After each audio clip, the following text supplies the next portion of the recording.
Jordana. E eu sou a Morgana. Juntas nós somos as Cássias. E hoje nós vamos falar sobre marketing no cinema. Por que os estúdios se esforçam tanto, com tantas peças publicitárias, tantos meios diferentes para poder te levar até a sala de cinema? Mas antes, curta, comenta, compartilhe e siga nossas redes sociais. Sim, bom, a finalidade é muito clara.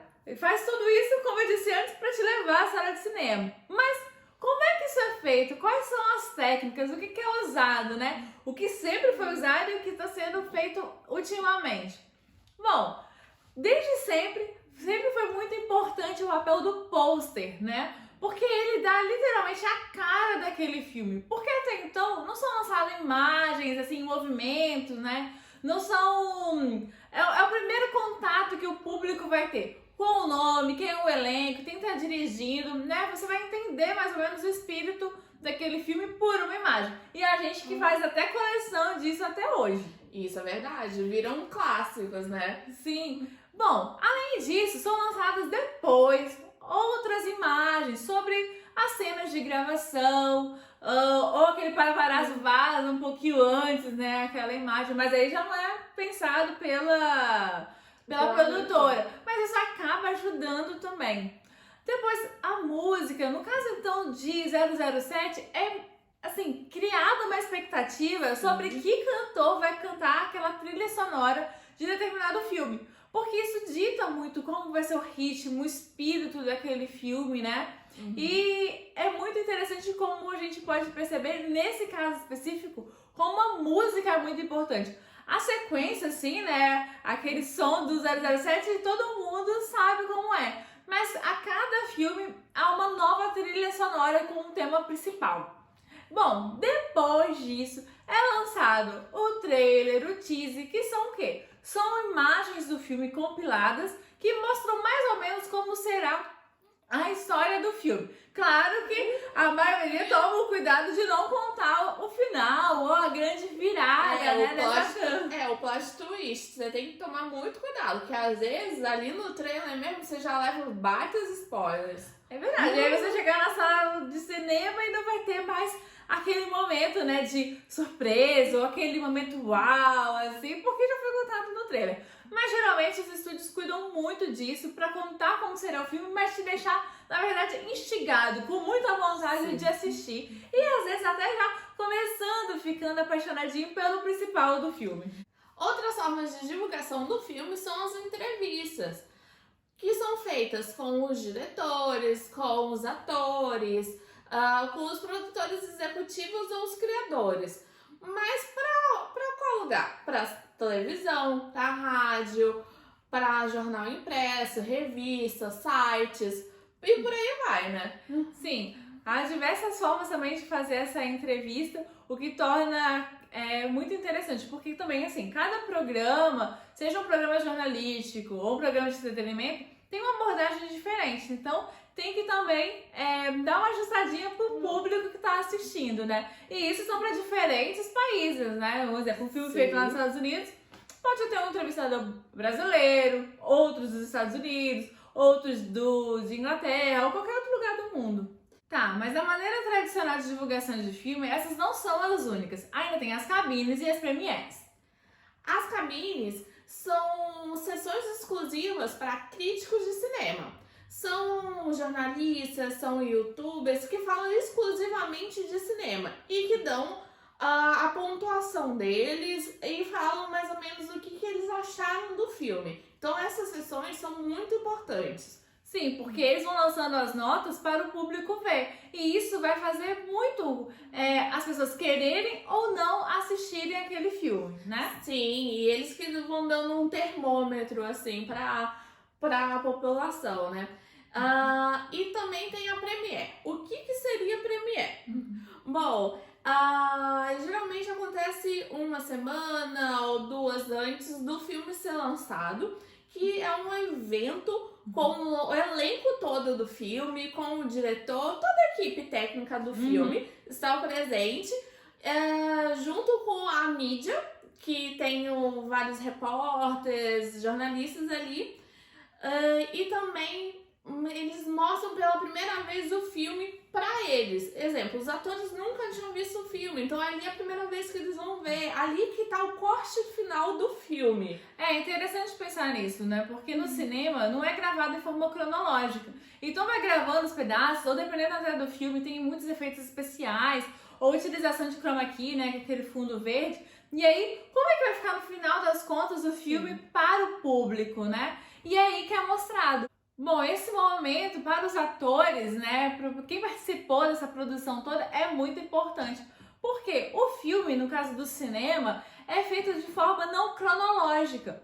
Então as pessoas vão gravando os filmes, né, tanto a produção quanto o elenco, e depois, só lá na sala de cinema que vão saber como é que foi aplicado aquele efeito especial, aquela cena que eles gravaram com chroma key, né, que é aquele fundo verde, como é que ficou, na verdade, para o público, né, que foi lá assistir, e aí ele pode falar melhor, com mais propriedade sobre o que ele sentiu, como é que foi, né, essa experiência, do que o público pode esperar neste filme. A partir dessas ações, sites importantes de cinema são atualizados. Sim, e dois que nós podemos destacar aqui são o Hot Tomatoes e o IMDb, que é Internet Movie Database. Porque esse, no caso, o segundo, é o mais importante e, por um acaso, pertence até à Amazon. Olha que interessante. Ele vai mostrar no ranking quanto ele é importante, qual é a porcentagem de relevância que esse filme tem, de ser interessante. Tem toda uma crítica descrita sobre o filme. Esse, se eu não me engano, eu acho que é o mais importante site de cinema. Sim. Há não sei quantos milhões de filmes lá registrados. E se você quiser dar uma conferida nessa lista, fique à vontade. Porque aí você pode tirar dúvidas se vale a pena ou não assistir aquele filme. E o que mais pode ser feito nessa era digital? Chamar influenciadores. É claro, não é mesmo? Eles estão aí para poder dar a opinião como se fosse o próprio público. Sim.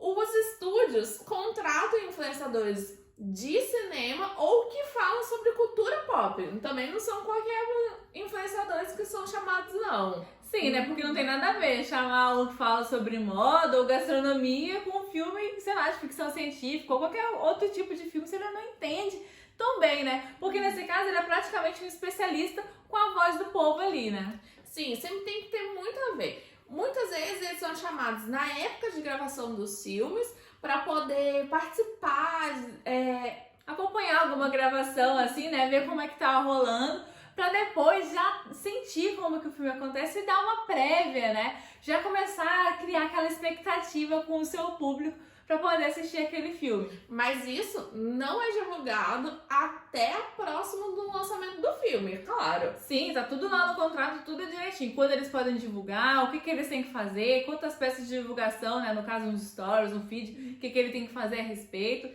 né? Isso, se ele tem um site, ele também faz uma resenha do filme no site. Assim, tem um canal no YouTube, ele mostra todos os bastidores também. Eles fazem desde quando sai do país, ou se é gravado no país também.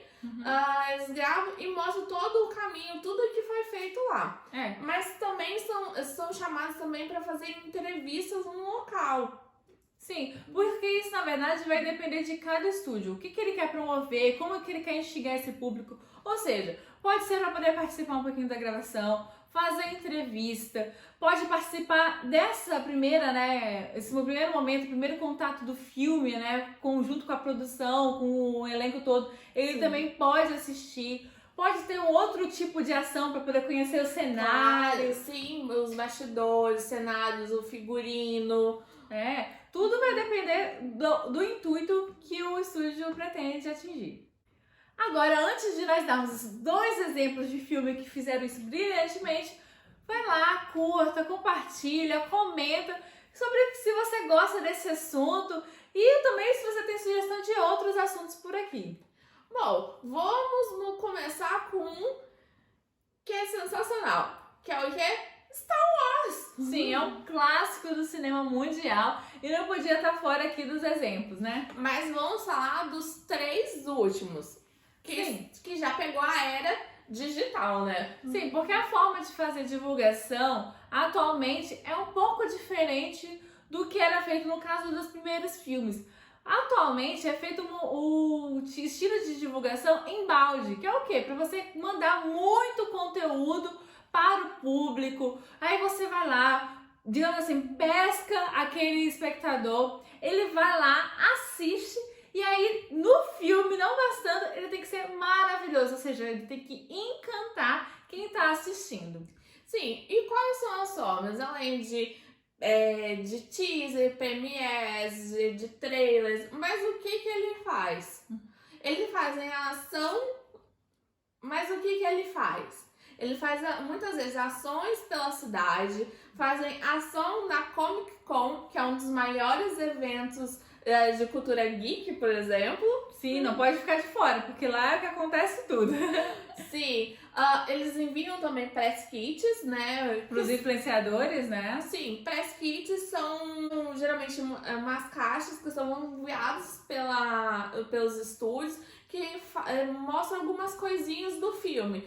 Muitas vezes eles mandam um pôster, eles mandam um cobertorzinho também pra você e ficar bem quentinho pra assistir o filme. Sim, um potinho de pipoca ou algum outro elemento que tenha a ver, né, com o tema. Se for alguma coisa de suspense, vai ter alguma coisa, Sim. se tem algum prisioneiro, pode mandar algema. No caso de Star Wars, pode ser alguma coisa mais tecnológica, né? Muitas vezes também eles enviam os Funkos, que são bonequinhos do filme. Que isso, né, todo fã de Star Wars ama colecionar os Funkos. Sim, só que tem, no caso do Star Wars, empresas, né, que podem bancar mais um budget ali, né, para poder fazer uma boa divulgação, fazer a produção do filme, ou seja, se tornam mais caros do que outros. No caso de Star Wars Despertar da Força, foram investidos totalmente assim na produção 306 milhões de dólares. E também, em compensação, todo esse esforço financeiro de filme, produção, divulgação, retornou 2 bilhões de dólares. Gente, não é pouco dinheiro. É muita coisa, Mas viu? é aquele negócio que a gente fala. Uma boa produção de produto e também um bom marketing ali encapando todo esse produto, no caso um serviço, não tem erro. O retorno vem. Só que por outro lado, né, assim como grandes empresas têm muito dinheiro, empresas um pouco menores não tem nada tanto. Bom, Guerra ao Terror investiu 15 milhões de dólares, é relativamente barato, né, Pra Hollywood, isso é uma merreca, na verdade. Mas em compensação ele conseguiu rever, né, esse investimento. Então eles tiveram, né, de bilheteria 50 milhões de dólares, voltou. Mas além disso, ainda concorreu ao Oscar e ganhou na categoria de melhor diretora e melhor filme do ano. E vale ressaltar que foi a primeira diretora, né, a ganhar um Oscar, e isso é muito emblemático. E aí, por que a gente quer destacar esses dois resultados? Por quê? Se por um lado Star Wars vende muito, né, tem muito retorno financeiro, o outro teve um retorno financeiro, sim, coerente, mas também teve premiações e reconhecimentos. Bom, e tá errado um ou outro? Não. A diferença é qual é o seu objetivo. Porque, por exemplo, eu não sei particularmente se Star Wars concorreu ao Oscar, né, ou não. Ganhou, ele concorreu geralmente em questões técnicas. Filmes de ficção científica geralmente são assim. Mas, por exemplo, quando você concorre ao Oscar, você tem que dizer, eu quero concorrer ao Oscar, eu estou apto e nessas categorias, né? Ou seja, não é a academia que escolhe quais são os filmes, são vocês, no caso, as produtoras, os estúdios, que falam, nós estamos aptos e queremos concorrer nessas categorias, né? Para ser um concurso. E aí, a partir disso, tem uma primeira seleção e depois a seleção final, que é essa televisionada. E reverteu, né, nesse caso de Guerra ao Terror, com esse prestígio do público, mas também por ganhar esses dois prêmios. Não há nada de errado, são só objetivos diferentes, mas assim, muito bons resultados, não é mesmo? Sim, é tudo questão com quem você quer falar, qual é o seu público. Hoje Star Wars é um público que já vem de muitos anos. Sim, e o Guerra ao Terror foi o primeiro, né, filme dessa diretora que geralmente trabalhava com o marido, e olha que resultado maravilhoso ela teve. Ou seja, o que a gente quer ressaltar com tudo isso? Qual é o objetivo da sua empresa? O que você quer fazer? Você pode ter muito ou pouco dinheiro, você pode alcançar ótimos resultados das duas formas. Então eu espero que você tenha aprendido assim também, porque às vezes a gente só fala de empresa e tudo mais, às vezes fica um pouquinho segmentado. veja ao seu redor, né? Veja ao redor sobre como você pode se inspirar, fazer os seus negócios desenvolverem um pouco melhor e se inspire. Nesse caso, trouxemos a inspiração do cinema, mas nos próximos teremos outros assuntos. Então, curta, comente, compartilhe e siga nossas redes sociais. Sim, todas as terças e quintas estaremos aqui. Beijo!